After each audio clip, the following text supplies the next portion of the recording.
First film, first music album world ತುಂಬಾ contribute ಮಾಡುತ್ತೆ. ತುಂಬಾ ಜನರು ಹೆಗಲು ಕೊಡ್ತಾರೆ, ಹೇಗಾದ್ರೂ ಮಾಡಿ ಮುಂದೆ ಹೋಗ್ಲಿ ಅಂತ ಸಪೋರ್ಟ್ ಕೊಡ್ತಾರೆ. ಆದ್ರೆ ಅದೇ ಸಪೋರ್ಟ್ ನಿಮ್ಮ ಮೂರನೇ ಕೃತಿಗೆ ಸಿಗಲ್ಲ. So the test is whether you can get your third book, right? First book many will support, right? So my request to Aniket is I want to see his third book. That's a real test, whether he will succeed in contributing like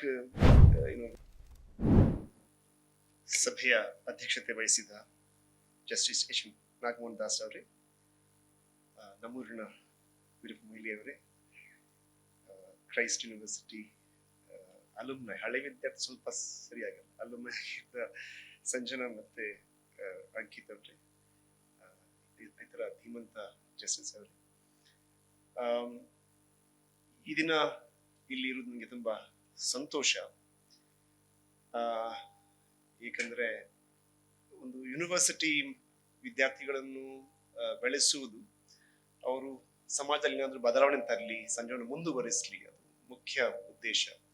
ಇನ್ನೊಂದು ಮುಖ್ಯ ಉದ್ದೇಶ ಅಂದ್ರೆ knowledge ಅಥವಾ ಏನಿದೆ ಅದನ್ನು ಇನ್ನೂ ಮುಂದೆ ಕೊಂಡು ಹೋಗುವುದು, ಅದು ರಾಜ್ಯ ಯೂನಿವರ್ಸಿಟಿ ಒಂದು ಮುಖ್ಯ ಮ್ಯಾಂಡೇಟ್ ಆಗಿರುತ್ತೆ. ಹಾಗೆ ಈ ತರ ನಾವು ಯೂನಿವರ್ಸಿಟಿಗಳು ಏನು ಕನಸು ಕಾಣ್ತೇವೆ, ಅಧ್ಯಾಪಕರು ಮತ್ತೆ ಯೂನಿವರ್ಸಿಟಿಯ ಲೀಡರ್ಶಿಪ್, ಅದು ಈ ತರ ಈ ಬುಕ್ಸ್ ಮುಖಾಂತರ ಹೀಗೆ ಬಿಡುಗಡೆ ಆಗೋದು ನೋಡುವಾಗ ನಮಗೆ ಸಂತೋಷ ಆಗುತ್ತೆ. ನಾವು ಮಾಡುವ ಕೆಲಸ ಸ್ವಲ್ಪ ವ್ಯಾಲ್ಯೂ ಇದೆ, ಸ್ವಲ್ಪ ರಿಸಲ್ಟ್ ಬರ್ತಾ ಇದೆ ಅಂತ ನಮ್ಗೆ ಅನಿಸ್ತಾ ಇದೆ. ಇವತ್ತು ನಾನು ನನ್ನ ಮನೆ ಭಾಷೆ ಕೊಂಕಣಿ, ಊರ ಭಾಷೆ ತುಳು, ಶಾಲೆ ಭಾಷೆ ಕನ್ನಡ, ಎಜುಕೇಶನ್ ಭಾಷೆ ಇಂಗ್ಲಿಷ್, ಮತ್ತೆ NCC ನಾನು ಕೆಡೆಟ್ ಮತ್ತೆ ಆಫೀಸರ್ ಆಗಿದ್ದೆ, ಅಲ್ಲಿ ಹಿಂದಿ, ಈ ಎಲ್ಲಾ ಭಾಷೆ ಒಟ್ಟಿಗೆ ಬರ್ಬೋದು. ನಾನು ಗಿರೀಶ್ ಕರ್ನಾಡ್ ಮೇಲೆ PhD ಮಾಡಿದ್ದೆ. ಅವರ ಸೆಲ್ಫ್ ಟ್ರಾನ್ಸ್ಲೇಷನ್ ಅಂದ್ರೆ ಅವರು ಇಂಗ್ಲಿಷಲ್ಲಿ ಕನ್ನಡದಲ್ಲಿ ಬರೀತಾ ಇದ್ರು, ಆಮೇಲೆ ಅದನ್ನೇ ಇಂಗ್ಲಿಷಿಗೆ ಭಾಷಾಂತರ ಮಾಡ್ತಾ ಇದ್ರು. 92ರಲ್ಲಿ ಭಾಷಾಂತರ ಸ್ಟಾರ್ಟ್ ಮಾಡ್ತಾರೆ ಅವರು. 69ರಿಂದ ಅವ್ರು ಹೇಳ್ತಾ ಬರ್ತಾರೆ, ನನಗೆ ಕನ್ನಡದಲ್ಲಿ ಮಾತ್ರ ಯೋಚನೆ ಮಾಡಿ ಆಗತ್ತೆ, ಇಂಗ್ಲಿಷಲ್ಲಿ ಆಗಲ್ಲ, ಕನ್ನಡದಲ್ಲಿ ಮಾತ್ರ ಬರೀತೇನೆ ಅಂತ. ಆದ್ರೆ ಅವರು ಡ್ರೀಮ್ಸ್ ಟಿಪ್ಪು ಸುಲ್ತಾನ್ ಬರೆದ್ಮೇಲೆ ಅವ್ರು ಇಂಗ್ಲಿಷಲ್ಲಿ ಬರೆದ್ರು ಬ್ರಿಟಿಷ್ BBC-ಗಾಗಿ. ಆಮೇಲೆ ಸಡನ್ ಆಗಿ ಅವರ ಈ ಸ್ಟೇಟ್ಮೆಂಟ್ ಬರ್ತಾ ಇಲ್ಲ, ಮತ್ತೆ ಅವರು ಇಂಗ್ಲಿಷಲ್ಲಿ ಬರೆಯಕ್ಕೆ ಸ್ಟಾರ್ಟ್ ಮಾಡ್ತಾರೆ, ಮತ್ತೆ ಕನ್ನಡಕ್ಕೆ ಟ್ರಾನ್ಸ್ಲೇಟ್ ಮಾಡ್ತಾರೆ. ಒಂದು ಅವರ ಪರ್ಟಿಕ್ಯುಲರ್ ನಾಟಕ ಅವರು ಕನ್ನಡದಲ್ಲಿ ಬರೆದು ಅದನ್ನು ಇಂಗ್ಲಿಷಲ್ಲಿ ಟ್ರಾನ್ಸ್ಲೇಟ್ ಮಾಡಿ, ಆ ಇಂಗ್ಲಿಷ್ ಟ್ರಾನ್ಸ್ಲೇಷನ್ ಪುನಃ ಕನ್ನಡಕ್ಕೆ ಟ್ರಾನ್ಸ್ಲೇಟ್ ಮಾಡಿದ್ದಾರೆ. ಅದು ಪ್ರಪಂಚದಲ್ಲಿ ತುಂಬಾ ಯುನೀಕ್ ಇನ್ಸ್ಟೆನ್ಸ್ ಅದು. ಅವರು ಮನೆ ಭಾಷೆ ಕೊಂಕಣಿ. ನಾನು ಅವರಿಗೆ ಇಂಟರ್ವ್ಯೂ ಮಾಡುವಾಗ ಕೇಳಿದ್ದೆ, ನೀವು ಕೊಂಕಣಿಯಲ್ಲಿ ಯಾಕೆ ಬರೆಯುವುದಿಲ್ಲ ಅಂತ. ಅವರು ಹೇಳಿದ್ದು, ಯಾಕೆ ಬರೀಬೇಕು. ಹಾಗೆ ಮುಖ್ಯ ಅಂದ್ರೆ ಕಡೆಗೆ ಲಾಸ್ಟ್ 5-7 years ಅವರ ಲೈಫಲ್ಲಿ ಅವರಿಗೆ ಯಾವ ಭಾಷೆಯಲ್ಲಿ ಬರೆದ ಅವ್ರಿಗೆ ಗೊತ್ತಿರ್ಲಿಲ್ಲ. ನಾಟಕ ಬರೆಯುವಾಗ ಕೆಲವು ಲೈನ್ ಕನ್ನಡದಲ್ಲಿ ಬರ್ತಾ ಇತ್ತು, ಕೆಲವು ಲೈನ್ ಇಂಗ್ಲಿಷಲ್ಲಿ ಬರ್ತಾ ಇತ್ತು, ಮತ್ತೆ ಅದನ್ನು ಕೂತು ಅವರು ಸಪರೇಟ್ ಮಾಡಿ ಒಂದು ಇಂಗ್ಲಿಷ್ ವರ್ಷನ್, ಒಂದು ಕನ್ನಡ ವರ್ಷನ್ ಅನ್ನು ತರ್ತಾ ಇದ್ರು. ನನ್ನ ಪರಿಸ್ಥಿತಿ ಹೆಚ್ಚು ಕಡಿಮೆ ಹಾಗೆ ಇದೆ. ಯಾವ ಭಾಷೆಯಲ್ಲಿ ಯಾವ ಭಾಷೆ ಶಬ್ದ ಬರುತ್ತಂತ ಗೊತ್ತಾಗಿಲ್ಲ ಸ್ವಲ್ಪ ಸಮಯದಲ್ಲಿ. ನಾನು ಇಲ್ಲಿ ರೂಮಿಗೆ ಬರುವಾಗ ಎನಿಸಿದೆ, ನಾನು ಇಲ್ಲಿ ಬೆಂಗಳೂರಿಗೆ ಬರ್ತಾ ಇದ್ದೆ, ಅಲ್ಲಿ ಬರುವ ತುಳು ಕೇಳ್ತಾ ಇದೆ. ವೀರಪ್ಪ ಮೊಯ್ಲಿ ಅವರು ಮತ್ತೆ ಜಸ್ಟಿಸ್ ಸಂತೋಷ್ ಹೆಗ್ಡೆ ಅವರು ತುಳುವಲ್ಲಿ ಮಾತಾಡ್ತಿದ್ದಾರೆ. ಮತ್ತೆ ನೋಡುವಾಗ ಸ್ಟೇಜ್ ಅಲ್ಲಿ ಕೂಡ ಸ್ವಲ್ಪ ತುಳು ಜಾಸ್ತಿ ಇದೆ ಇವತ್ತು. ಸಂಜನವರು ಕೂಡ ತುಳು ಮಾತಾಡುವವರು, ತುಳು ನಾನು ತುಳು ಮಾತಾಡುವವರು. ಸ್ವಲ್ಪ ದಕ್ಷಿಣ ಕನ್ನಡ, ಸ್ವಲ್ಪ ವಿಜಯ ಆಚಾರ್ಯ ಅವರು ದಕ್ಷಿಣ ಕನ್ನಡದಿಂದ, ಅವರು ಕೂಡ ತುಳು ಮಾತಾಡ್ತಾ ಇದ್ರು. ಸ್ವಲ್ಪ ವೇಟ್ ಜಾಸ್ತಿ ಇದೆ ಇವತ್ತು ತುಳು ಇಲ್ಲಿ. ಇದು ಅನಿಕೇತ್ ಅವರ ಚೊಚ್ಚಲ ಕೃತಿ. ಇದು it's a very laudable effort and also ಅವರು ವೀರಪ್ಪ ಹೇಳಿದಾಗೆ ತುಂಬಾ ವ್ಯಾಲ್ಯೂಬಲ್ ಕಾಂಟ್ರಿಬ್ಯೂಷನ್. ನಮ್ಗೆ ಜಡ್ಜಸ್ ಅವರ, ಅಡ್ವೊಕೇಟ್ಸ್ ಅವರ ಕೇಸ್ ವಿನ್ನದ ರಿಪೋರ್ಟ್ಸ್ ಬರ್ತವೆ, ಆದರೆ ಅವರ ಲೈಫ್ ಒಳಗಡೆ ಇನ್ಸೈಟ್ಸ್ ಜಾಸ್ತಿ ಸಿಗಲ್ಲ. ಅದು ಹೆಚ್ಚಾಗಿ ಲೋಕಲ್ ಭಾಷೆಗಳಲ್ಲಿ ತುಂಬಾ ಕಡಿಮೆಗೆ ಸಿಗುತ್ತವೆ. ಸೊ ಈ ಕಾಂಟೆಕ್ಸ್ಟ್ ಅಲ್ಲಿ ಈ ಕೃತಿ ತುಂಬಾ ವ್ಯಾಲ್ಯೂಬಲ್ ಕೃತಿ ಆಗಿರುತ್ತೆ. ಅನಿಕೇತ್ ಅವರವರು ವಿದ್ಯಾರ್ಥಿ ಆಗ್ಲೂ ಬರ್ತಾ ಇದ್ರು, ಸಮಾಜಮುಖಿಯ ಪ್ರತಿಯನ್ನು ಕೊಡ್ತಾ ಇದ್ರು. ಮೋಸ್ಟ್ಲಿ ಅವರ ತಂದೆ ಹೇಳ್ತಾ ಇದ್ರು ಕಾಣತ್ತೆ, ಹೋಗಿ ಕೊಡು ಅಂತ. ಅದಕ್ಕೆ ತಂದು ಕೊಡ್ತಾ ಇದ್ರು. ಹಾಗೆ ನನಗೆ ಅನಿಖಿತ್ ಅವರ ಪರಿಚಯ. ಆಗಾಗ ಬಂದು ಮಾತಾಡಿ ಪ್ರತಿ ಕೊಟ್ಟು ಹೋಗ್ತಾ ಇದ್ರು. ಹಾಗೆ ನನಗೆ ಸಮಾಜಮುಖಿಯ ಪರಿಚಯ ಕೂಡ ಅನಿಖಿತ್ ಮುಖಾಂತರ ಆಯ್ತು. ಆಮ್, ಆಗ್ಲೇ ಹೇಳ್ತಾ ಇದ್ರು ಸಿವಿಲ್ ಸರ್ವಿಸ್ ಪ್ರಿಪೇರ್ ಮಾಡ್ತಾ ಇದ್ದಾರೆ ಅಂತ. ನಾನು ಹೇಳ್ತಾ ಇದ್ದೇನೆ, ಬರೀ ತಂದೆಯವರು ಅಷ್ಟು ಬರೀತಾರೆ, ನೀನ್ ಯಾಕೆ ಬರೀತಾ ಇಲ್ಲ, ಬರೀ ಏನಾದ್ರು ಅವರಾಗಿ ನೀ ಬರೀಬೇಕು, ಇದು ಬುಕ್ ನ ತೋರಿಸಿಲ್ಲ ನನಗೆ, ನಿನ್ನ ಆರ್ಟಿಕಲ್ ಆ ಬುಕ್ ಸಮಾಜಮುಖಿಯಲ್ಲಿ ನೋಡ್ಬೇಕು, ಬರೀತಾರ ಗೊತ್ತಿಲ್ಲ, ಆಮೇಲೆ ಬರೀದ್ಯಾ, ಓಕೆ ತಂದೆ ಗ್ರೇಟ್ ಇಸ್ ಓಕೆ, ಬಟ್ ನಿಂದು ಕಾಂಟ್ರಿಬ್ಯೂಷನ್ ಏನು ಇದರಲ್ಲಿ ಮಾಡಿ ಅಂತ. So in that context nice to see ಅವರು that you brought this book. Sanjana ಅವರು ಒಂದು ಮಾತು ಹೇಳಿದ್ರು, ಅವರು ಪೌಲೋ ಕೊಯೆಲ್ಹೋ ಕೋಟ್ ಮಾಡಿದ್ರು, the world conspires to help you come out with achieve something ಅಂತ. ನನ್ನ ನಾನು ನಾನು ನಮ್ಮ ಮಕ್ಕಳನ್ನು ತುಂಬಾ very productive age of their life, very very passionate and very idealistic age of life ಅನ್ನು ನಾವು ನೋಡ್ತಾ ಇದ್ದೇವೆ. University life is a very idealistic life. ಹೈಸ್ಕೂಲ್ಗಿಂತ ಅಷ್ಟು ಐಡಿಯಲ್ಲ, ಆಮೇಲೆ ಅದು ಐಡಿಯಲಿಸಮ್ ಹೋಗುತ್ತೆ. This is time they have lot of dreams, lot of passion, lot of anger ಇರುತ್ತೆ ಮಕ್ಕಳಿಗೆ ಆ ಟೈಮಲ್ಲಿ. ಆಗ ಮಕ್ಕಳು ತುಂಬಾ ಕ್ರಿಯೇಟಿವ್ ಕೂಡ ಆಗಿರ್ತಾರೆ, ತುಂಬಾ ಏನೋ ಮಾಡ್ತಾರೆ, ವಿಡಿಯೋ ಮಾಡ್ತಾರೆ, ಪಿಕ್ಚರ್ಸ್ ಮಾಡ್ತಾರೆ, ನ್ಯಾಷನಲ್ ಅವಾರ್ಡ್ಸ್ ವಿನ್ ಮಾಡ್ತಾರೆ, ಗೋಲ್ಡ್ ಮೆಡಲ್ಸ್ ವಿನ್ ಮಾಡ್ತಾರೆ. ನಾನು ಮಕ್ಕಳಿಗೆ ಯಾವಾಗ್ಲೂ ಹೇಳುದು, for your first achievement, first book, first film, first music album, world ತುಂಬಾ ಕಾಂಟ್ರಿಬ್ಯೂಟ್ ಮಾಡುತ್ತೆ, ತುಂಬಾ ಜನರು ಹೆಗಲು ಕೊಡ್ತಾರೆ, ಹೇಗಾದ್ರೂ ಮಾಡಿ ಮುಂದೆ ಹೋಗ್ಲಿ ಅಂತ ಸಪೋರ್ಟ್ ಕೊಡ್ತಾರೆ. ಆದ್ರೆ ಅದೇ ಸಪೋರ್ಟ್ ನಿಮ್ಮ ಮೂರನೇ ಕೃತಿಗೆ ಸಿಗಲ್ಲ. So the test is whether you can get your third book, right? First book many will support, right? So my request to Aniket is I want to see his third book. That's the real test, whether he will succeed in contributing like Veerappa Moily sir has done. Even now he says he's restless, whether that restlessness will drive you to create a third one. Restlessness is important. Freud ಅವರು ಈ creativity ಬಗ್ಗೆ ಒಂದು essay ಇದೆ ಅವರದ್ದು. ಅದರಲ್ಲಿ ಅವರೊಂದು ಪ್ರಶ್ನೆ ಕೇಳ್ತಾರೆ, ಮಕ್ಕಳು ಜನರು ಕ್ರಿಯೇಟಿವ್ ಯಾಕೆ ಆಗ್ತಾರೆ ಅಂತ. ಅವರ ಆರ್ಗ್ಯುಮೆಂಟ್ ಏನಂದ್ರೆ, ಫ್ರಾಯ್ಡ್ನ ಒಂದು ಫಾರ್ಮ್ಯುಲಾ ಅಲ್ಲ, ಒಂದು ಫ್ರೇಮ್ವರ್ಕ್ ಇದೆ. ನಮ್ಮೊಳಗೆ ಸ್ವಲ್ಪ ಈಗೋ ಇರುತ್ತೆ, ನಾನೇ ಪ್ರಪಂಚದ ಸೆಂಟರ್ ಅಂತ. ಆಮೇಲೆ ಇದ್ದಿರುತ್ತೆ, ಆಮೇಲೆ ಅದರ ಮೇಲೆ ಈಗೋ ಬರುತ್ತೆ. ಈಗೋ ಅಂದ್ರೆ ಸಮಾಜ, ನೀವು ಹಾಗೆ ಮಾಡಬಾರ್ದು, ಹೀಗೆ ಮಾಡಬಾರ್ದು, ಹೀಗೆ ಇರಬೇಕು ಅಂತ ಹೇಳಿ ಸ್ವಲ್ಪ ಈಗೋ ಬರುತ್ತೆ. ಆಮೇಲೆ ಸೂಪರ್ ಈಗೋ ಅಂತ ಇದೆ, ಅದನ್ನು ಮೀರಿ ದಾಟುವುದು. ಫ್ರಾಯ್ಡ್ ಏನ್ ಹೇಳುದಂದ್ರೆ, ಈ ಕ್ರಿಯೇಟಿವ್ ಜನರು ಅವರ ಇದು ಅದು ಕೊತ ಕೊತ ಉರಿತಾ ಇರುತ್ತೆ. ಅದರಿಂದ ಅದರ ಮೇಲೆ ಈ ಈಗೋನ ಲಿಡ್ ಸರಿಯಾಗಿ ಕೂತಿರಲ್ಲ. ಹಾಗಾಗಿ ಅವರು ಯಾವಾಗಲೂ ಕ್ರಿಯೇಟಿವ್ ಆಗಿರ್ತಾರೆ. ಅವರು ವೀರಪ್ಪಲ್ಲಿ ಅವರು, ನಾನು ಈಗಲೂ ಸ್ವಲ್ಪ ತುಂಬಾ ಪ್ಯಾಷನೇಟ್ ಆಗಿ ಮಾಡ್ತಿರೋ ನನಗೆ ಅದು ಅನ್ನಿಸ್ತು. So but you require that. So ಅದು ನಾವು ಕೂಡ ಫ್ರಾಯ್ಡ್ ಪ್ರಕಾರ ಇನ್ನೊಂದು ಎಸ್ಸೆ ಇದೆ, ಫಿಲ್ಮ್ ಬಗ್ಗೆ ಒಂದು ಎಸ್ಸೆ ಇದೆ ಫ್ರಾಯ್ಡ್ ಅವರದ್ದು. ನಾವು ಫಿಲ್ಮ್ಗೆ ಯಾಕೆ ಹೋಗ್ತಾರೆ ಅಂತ ಫ್ರಾಯ್ಡ್ ಪ್ರಶ್ನೆ ಕೇಳ್ತಾರೆ, ನಾವು ನಾಟಕ ಯಾಕೆ ನೋಡ್ತೇವೆ ಅಂತ. ಅಲ್ಲಿ ಫ್ರಾಯ್ಡ್ ಹೇಳುದು, ನಾವು ಯಾಕೆ ನಾಟಕ ನೋಡ್ತೇವೆ ಅಥವಾ ಯಾವ ಫಿಲ್ಮ್ ಹೋಗ್ತೇವೆ ಅಂದ್ರೆ, ನಾವು ಚಿಕ್ಕ ಮಕ್ಕಳಾಗಿರುವಾಗ ಎಲ್ಲದಕ್ಕೂ ನಮ್ಮದೇ ಅರ್ಥ ಕೊಟ್ಟಿರ್ತೇವೆ. ಈಗ ಇದು ಫೋನ್ ಆದ್ರೆ ಇದನ್ನೊಂದು ಬಂಡಿ ಮಾಡ್ತೇವೆ, ಅಥವಾ ಇದನ್ನೊಂದು ಬಾಣ ಮಾಡ್ತೇವೆ, ಏನೋ ಮಾಡ್ಬಿಡ್ತಾರೆ, ಎಲ್ಲದಕ್ಕೂ ನಾವು ಮೀನಿಂಗ್ ಕೊಡ್ತೇವೆ. ಆದ್ರೆ ಬೆಳೆಯುವಾಗ ಸಮಾಜ ಹೇಳುತ್ತೆ, ಇಲ್ಲ ಅದು ಮೀನಿಂಗ್ ನೀವು ಕೊಡಕ್ ಆಗಲ್ಲ, ನಾನು ಕೊಡೋ ಮೀನಿಂಗ್ ಅನ್ನೇ ನೀವು ಅದಕ್ಕೆ ಕೊಡ್ಬೇಕು ಅಂತ. ಇದು ನಮ್ಮನ್ನು ತುಂಬಾ ರೆಸ್ಟ್ಲೆಸ್ ಮಾಡುತ್ತೆ. ಅದನ್ನು ನಾವು ನಾಟಕ ನೋಡುವಾಗ ನಮ್ಮನ್ನು ನಾವೇ ಮುಖ್ಯ ನಾಟಕ ಅಥವಾ ಪ್ರೊಟಾಗನಿಸ್ಟ್ ಅವರ ಮೇಲೆ ನಾನು ಅವರೆಂತ ಭಾವಿಸಿ ನಾವು, ಅಂದ್ರೆ ನಾಟಕದಲ್ಲಿ ಮತ್ತೆ ಫಿಲ್ಮ್ ಅಲ್ಲಿ ಪ್ರೊಟಾಗನಿಸ್ಟ್ ಅವ್ರು ಏನು ಮಾಡ್ಬೋದು, ಹೋಗಿ ಒಂದು ಪೊಲೀಸ್ ಸ್ಟೇಷನ್ ಉಡಾಯಿಸಬಹುದು ಇತ್ತೀಚಿನ ಫಿಲ್ಮ್ಗಳಲ್ಲಿ, ಅಥವಾ ಹೋಗಿ ಚೀಫ್ ಮಿನಿಸ್ಟರ್ಗೆ ಕೊಲ್ಬಹುದು, ಏನೋ ಆಗತ್ತೆ, ಅಥವಾ ಅವ್ರನ್ನ ಹ್ಯಾಂಗ್ ಮಾಡ್ಬೋದು. ಅದು ನಮಗೆ ಆಗಲ್ಲ. ಸಮಾಜದ ಪವರ್ಫುಲ್ ಲಾಬೀಸ್ ನಮ್ಗೆ ಹ್ಯಾಂಡಲ್ ಮಾಡಾಗಲ್ಲ, ಅವರು ಮಾಡ್ತಾರೆ. ಹಾಗೆ ನಮ್ಮನ್ನು ನಾವು ಅವರೇ ಅಂತ ಭಾವಿಸಿ ನಮ್ಮನ್ನೇ ನಾವು ಸಮಾಧಾನ ಮಾಡಿಸ್ಕೊಳ್ತೇವೆ. ಹೊರಗೆ ಬರುವಾಗ ನಮ್ಮ ಈ ಈಗೋ ಸರಿಯಾಗಿ ಕೂತಿರುತ್ತೆ. ಸ್ವಲ್ಪ ಗ್ಯಾಸ್, ನಮ್ಮ ಕುಕ್ಕರ್ ಅಲ್ಲಿ ರೈಸ್ ವಿಸಿಲ್ ಹೋದ ಹಾಗೆ ನಮ್ಮ ವಿಸಿಲ್ ನಮ್ಮ ನಾಟಕ ವಾಚ್ ಮಾಡುವಾಗ ಅಥವಾ ಫಿಲ್ಮ್ ನೋಡುವಾಗ ಹೋಗಿ ಬಿಡುತ್ತೆ.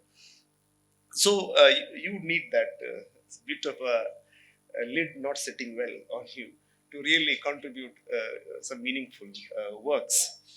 ಆಮ್, ನನಗೆ ಆ, ಆ, ಕೆಲವು ಪ್ಯಾಟರ್ನ್ಸ್ ಇದೆ ಈ ಬುಕ್ಕಲ್ಲಿ. ಒಂದು ಪ್ಯಾಟರ್ನ್ ಅಂದ್ರೆ ಥ್ರೂ ಔಟ್ ಅನಿಕೇತ್ ಇದರಲ್ಲಿ ಸೈಲೆಂಟ್ ಸ್ಪೆಕ್ಟೇಟರ್. ಅವ್ರು ಏನು ಮಾತಾಡಲ್ಲ, ಏನು ಹೇಳಲ್ಲ. ಯಾರೇನು ಹೇಳಿದಾರೆ ಅದನ್ನ ಹಾಗೆ ಬರೀತಾನೆ. ಅವ್ರು ಹೀಗೆ ಹೇಳಿದ್ರು, ಅವ್ರು ಹೀಗೆ ಹೇಳಿದ್ರು. ಹೆಚ್ಚಾಗಿ ತುಂಬಾ ಜಾಸ್ತಿ ಅನ್ನೋದು ನಮ್ಮ ದಕ್ಷಿಣದ ಶಬ್ದ, ಕನ್ನಡದಲ್ಲಿ ಯೂಸ್ ಮಾಡಲ್ಲ. ಜಾಸ್ತಿ ಯೂಸ್ ಮಾಡಿದ ಶಬ್ದ, ಹೆಚ್ಚಾಗಿ ಯೂಸ್ ಮಾಡಿದ ಶಬ್ದ ಅಂದ್ರೆ ಹ್ಯುಮಿಲಿಟಿ. ಅದನ್ನ ತುಂಬಾ ಸಲ ಬಂದ್ಬಿಡುತ್ತೆ, ಇಡೀ ಎಲ್ಲದಲ್ಲೂ ಹ್ಯುಮಿಲಿಟಿ ಬಂದ್ಬಿಡುತ್ತೆ. It is a 25-year olds book. 25 ವರ್ಷದ ಹುಡುಗ ಅಂತ ಹೇಳಕ್ ಬರಲ್ಲ, ಸರಿಯಲ್ಲ, ಒಬ್ಬ ವ್ಯಕ್ತಿ ಬರದ ಪುಸ್ತಕ ಇದು. ಅದೆಲ್ಲ ದೃಷ್ಟಿಕೋನ, ಸ್ವಲ್ಪ ಇನ್ಕ್ವಿಸಿಟಿವ್ನೆಸ್ ಇದೆ, ಹ್ಯುಮಿಲಿಟಿ ಇದೆ, ಹೆದರಿಕೆ ಇದೆ, ಮಂಜುನ ಹೇಳಿದ ಹಾಗೆ ಜಸ್ಟಿಸ್ ಬಗ್ಗೆ. ಸೊ ಹಾಗೆ ಸ್ವಲ್ಪ ನಾನು ಪಾಪದ ಬಡವ ನೋಡ್ತಾ ಇದ್ದೀನಿ, ಅವ್ರು ಹೇಳಿದ ಅದನ್ನ ಮಾತ್ರ ಹೇಳ್ತಾ ಇದ್ದೇನೆ ಅಂತ ಹೇಳಿ ಅವನು ಬರೀತಾ ಇದ್ದಾನೆ. ಆದ್ರೆ ಒಂದು ಕಡೆ ಅದನ್ನು ಮೀರ್ತಾರೆ. ಅದು ಲೈನ್ ಇವರು ಬಾನು ಮುಷ್ತಾಕ್ ಅವರ ಬಗ್ಗೆ ಮಾತಾಡುವಾಗ, this is it, page 118. But Har words, ಅವ್ರು ಹೇಳ್ತಾರೆ, ಬಾನು ಮುಷ್ತಾಕ್ ಹೇಳ್ತಾರೆ, ನಾನು ಕವನ ಯಾವಾಗಲೂ ಬರಿತಾ ಇರ್ತೀನಿ. ಕೆಲವೊಮ್ಮೆ ಈ ಕ್ಲೈಂಟ್ಸ್ ಡಾಕ್ಯುಮೆಂಟ್ಸ್ ಅದರ ಹಿಂದ್ಗಡೆ ಬರೀತಾ ಇರ್ತೀನಿ ಎಲ್ಲೆಲ್ಲೋ, ಮತ್ತೆ ಡಾಕ್ಯುಮೆಂಟ್ಸ್ ಗಳೊಳಗೆ ಅವರೊಟ್ಟಿಗೆ ಕವನ ಕೂಡ ಹೋಗಿ ಬಿಡುತ್ತೆ ಅಂತ. ಅಂಡ್ ದೆನ್ ಅವರೊಂದು ಸಡನ್ ಒಂದು ಕಾಮೆಂಟ್ ಮಾಡ್ತಾರೆ. But her words depicted a vivid picture of a life where art and advocacy were so intertwined, they literally shared the same pages. Anta. This is where his literary spark slowly comes out. I hope that spark grows in the books to come. ನನಗೆ ತುಂಬಾ of course ಎಲ್ಲ, so just ಹೆಚ್ಚಾಗಿ ಈ judge ಆಗಿದ್ದವರ interview ಮಾಡುವಾಗ ಅವರು ಜಾಸ್ತಿ ಏನು ಮಾತಾಡಲ್ಲ, ತುಂಬಾ ಕಡಿಮೆ ಮಾತಾಡ್ತಾರೆ. ಅದೇ ಅಡ್ವೊಕೇಟ್ಸ್ಗೆ ಬರುವಾಗ ತುಂಬಾ ಮಾಯಗೌಡ ಅವ್ರಾಗ್ಲಿ ಅಥವಾ ಕಟರ್ಕಿ ಸರ್ ಆಗ್ಲಿ, ಮತ್ತೆ ಇವರು ತುಂಬಾ ಡಿಟೇಲ್ ಆಗಿ ಅವರ ಸಬ್ಜೆಕ್ಟ್ ನಾಲೆಜ್ ಬಗ್ಗೆ ಹೋಗ್ತಾರೆ. ಆ ಸಬ್ಜೆಕ್ಟ್ ನಾಲೆಜ್ ಜಡ್ಜಸ್ ಬಗ್ಗೆ ಮಾತಾಡುವಾಗ ಆಲ್ಮೋಸ್ಟ್ ಆಬ್ಸೆಂಟ್. ವಿ ಆಚಾರ್ಯ ಆಗ್ಲಿ, ಅವರ ಬಗ್ಗೆ ತುಂಬಾ ಡಿಟೇಲ್ ಆಗಿ ಸಬ್ಜೆಕ್ಟ್ ನಾಲೆಜ್ ಬರುತ್ತೆ. ನನಗೆ ತುಂಬಾ ಖುಷಿ ಕೊಟ್ಟ ರೈಟಪ್ ಅಂದ್ರೆ ಮೋಹನ್ ವಿ ಕಟರ್ಕಿ ಅವರ writeup. That I really enjoy. Banu Mushtaq ಅವರು ಪ್ರೊಫೆಷನ್ ದಾಟಿ ತಾಯಿಯ ಕಷ್ಟ, ಆಂಗ್ಸ್ಟ್ ಅದ್ರ ಬಗ್ಗೆ ಮಾತಾಡ್ತಾರೆ. ಅದು ತುಂಬಾ ಹ್ಯೂಮನ್. ಬೇರೆಯವ್ರ ಜಡ್ಜಸ್ ಎಲ್ಲ ಅವ್ರು ಯಾರು ಇದರಲ್ಲಿ ಯಾರು ಮದುವೆ ಆಗಿಲ್ಲ, ಮಕ್ಕಳಾಗಿಲ್ಲ, ಅವ್ರಿಗೆ ಸಂಸಾರ ಇಲ್ಲ, ಅವ್ರು ಜಡ್ಜ್ ಮಾತ್ರ ಆಗಿದ್ದಾರೆ, ಅವ್ರ ಅಡ್ವೊಕೇಟ್ ಮಾತ್ರ ಆಗಿದ್ದಾರೆ. ಆದ್ರೆ ಇಲ್ಲಿ ಕೆಲವರ ಬಗ್ಗೆ ಸ್ವಲ್ಪ ಪರ್ಸನಲ್ ಲೈಫ್ ಕೂಡ ಬಂದ್ಬಿಡತ್ತೆ. ಅದು ಲೈಫ್ ಸ್ವಲ್ಪ ಜಾಸ್ತಿ ಬರ್ಬೇಕಂತ ನನ್ನ ಅನಿಸಿಕೆ. ನಾವೇನ್ ಮಾಡ್ತೇವೆ, ವ್ಯಕ್ತಿಯ ನೋಡುವಾಗ ಅವರ ಒಂದು ಮುಖವನ್ನು ವಿರಪೋಲಿ ಆದ್ರೆ ಅವರೊಂದು ಪೊಲಿಟಿಷಿಯನ್ ಆಗಿ ಮಾತನಾಡ್ತೇವೆ. ಅವರೊಂದು ಹಸ್ಬೆಂಡ್, ಅವರಿಗೆ ಬೇರೆ ಬೇರೆ ಕೊಲೀಗ್, ಫ್ರೆಂಡು, ಸ್ಟೂಡೆಂಟ್ ಹೇಗಿದ್ರು, ಆ ಲೈಫ್ ಬಂದ್ರೆ ಸ್ವಲ್ಪ ಇನ್ನೂ ಹೆಚ್ಚು ಸಮಾಜಕ್ಕೆ ಸ್ವಲ್ಪ ಲಾಯರ್ ಬಿಟ್ಟು ಸ್ವಲ್ಪ ಹೆಚ್ಚು ಬೆನಿಫಿಟ್ ಆಗ್ಬಹುದು. ಎಚ್ ಕಾಂತರಾಜ್ ಅವರ ಇಂಟರ್ವ್ಯೂಗಳಲ್ಲಿ ತುಂಬಾ nuanced understanding of very complex social realities, economic realities ನನಗೆ ತುಂಬಾ ಖುಷಿ ಕೊಡ್ತು. ಇದ್ರ ಈಗ ನೆಕ್ಸ್ಟ್ ಬುಕ್ಕಿಗೆ ಕೆಲವು ಐಡಿಯಾ ನನ್ನ ಕಡೆ ನಾನು ಒಂದೆರಡು ಹೇಳ್ಬಿಟ್ಟೆ.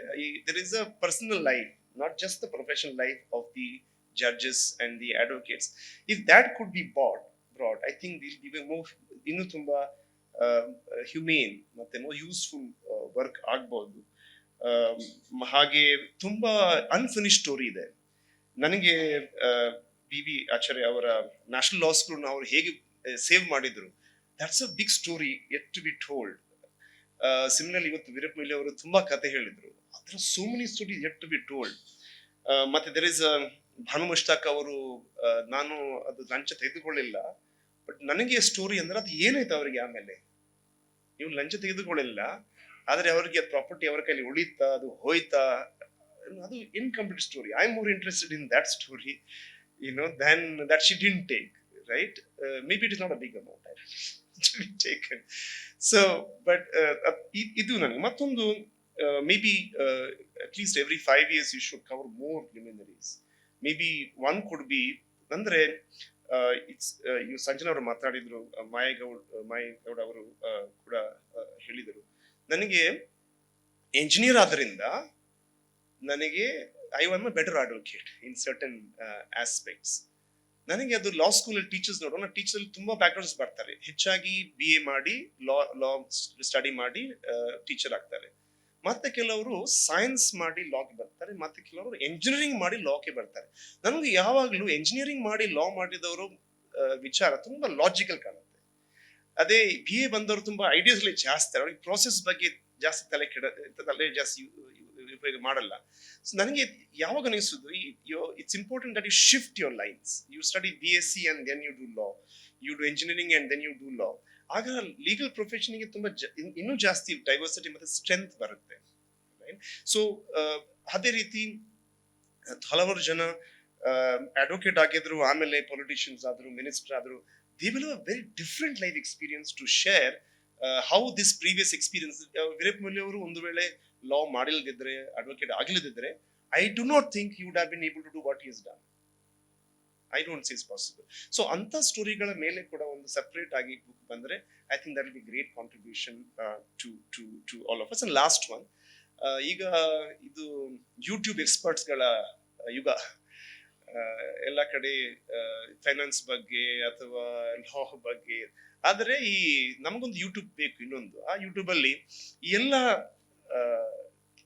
ಲ್ಯೂಮಿನಿಸ್ ಇದಲ್ಲ ಅವರು, ಮತ್ತೆ ಇನ್ನೂ ಕವರ್ ಮಾಡೋ ಹಲವಾರು ಲ್ಯೂಮಿನಿಸ್ಟ್ಗಳು, ಅವರು ನಮ್ಮನ್ನು ಬಿಟ್ಟು ಬೇರೆ ಪ್ರಪಂಚಕ್ಕೆ ಹೋಗುವ ಮುಂಚೆ ನೀವು ಅವರನ್ನು ಇಂಟರ್ವ್ಯೂ ಮಾಡಿ, if you can store that, at least not short 20 minutes interview, 1 hour 2 hour long interviews ಅವ್ರು ಮಾಡಿದ್ರೆ, that will be good social repository for for future. Veerappa Moily ಈಗ ಹೇಳ್ತಾ ಇದ್ರು, ನೆಕ್ಸ್ಟ್ ಬುಕ್ ರಿಲೀಸ್ ಮಾಡುವಾಗ ಅವರ ಅನ್ಫಿನಿಶ್ಡ್ ಪ್ರಾಜೆಕ್ಟ್ಸ್ ಏನು ಇದೆ ಇನಿಷಿಯಲಿ ಸ್ಟಾರ್ಟ್, ಅದರ ಮೇಲೆ ಸ್ವಲ್ಪ ಡಿಸ್ಕಷನ್ ಆಗಲಿ, ಸೊ ದಟ್ ಇಟ್ ಕಂಟಿನ್ಯೂಸ್ ಅಂತ. I feel if that could be done by you or Sanjana, I don't know who else, somebody sitting here, it will be a very, very great contribution, because we won't get into that aspect of legal profession.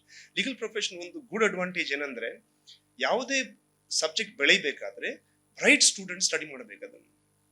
Fortunately ಲಾಗೆ ಇದು ಆ ರೀತಿಯಲ್ಲಿ ಒಳ್ಳೆ time. Brightest students are now coming to law. That will fundamentally have a huge impact on law. ಮುಂಚೆ basic ಸೈನ್ಸ್ಗೆ ಹೋಗ್ತಾ ಇದ್ರು, basic science ಸುಮಾರು ವರ್ಷ ಭಾರತದಲ್ಲಿ ಹೋಗ್ತಾ ಇರಲಿಲ್ಲ. ಅದರಿಂದ ನಮ್ಮ scientific progress didn't happen much. ISRO ಸ್ವಲ್ಪ ಸ್ಯಾಟಲೈಟ್ ಕಳಿಸಿದ್ರು, but didn't do much. But now we are getting very bright students in science. That means country has a big hope.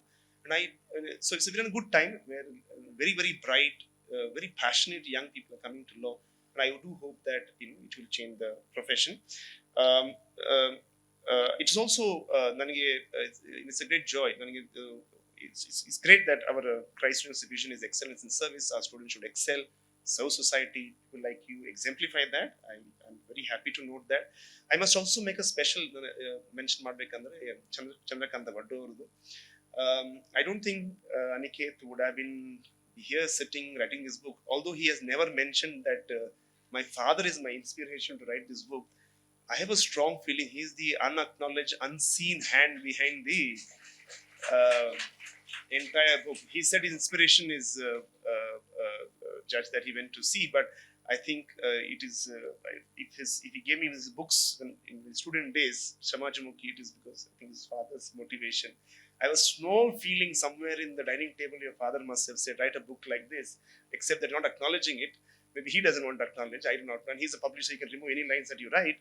But I think there are unsaid hands behind this. I specifically, adu motivation for us, because ಇವತ್ತು ತುಂಬಾ ತಂದೆ ತಾಯಿಯಲ್ಲಿ ಒಂದು ಮನಸ್ಸು ಇರುತ್ತೆ, ಅವನಿಗೆ ಏನು ಬೇಕಾ ಮಾಡ್ಲಿ, ಅವನು ನೋಡ್ಕೊಳ್ಳ ಅಂತ. But here is a different, I thought is a different hand saying that ಬೇಕಾದ್ರೆ ಮಾಡ್ಲಿ, ಆದ್ರೆ I will try to help him with some network, some ideas, some path. ಅದು ಇವತ್ತಿನ ಮಕ್ಕಳಿಗೆ ಬೇಕು, so that they grow, so that the society benefits. So in his absence, ಅವರಿಲ್ಲ ಇಲ್ಲಿ, ಅವರನ್ನು ಕೂಡ ನೆನಪಿಸಿ ನನಗೆ ಈ ಅವಕಾಶ ಮಾಡಿಕೊಟ್ಟದಕ್ಕೆ ಅನಿಕೇತ್ ಅವರ ತಂದೆಗೆ ಮತ್ತು ನಿಮ್ಮೆಲ್ಲರಿಗೂ ಧನ್ಯವಾದಗಳು. Thank you.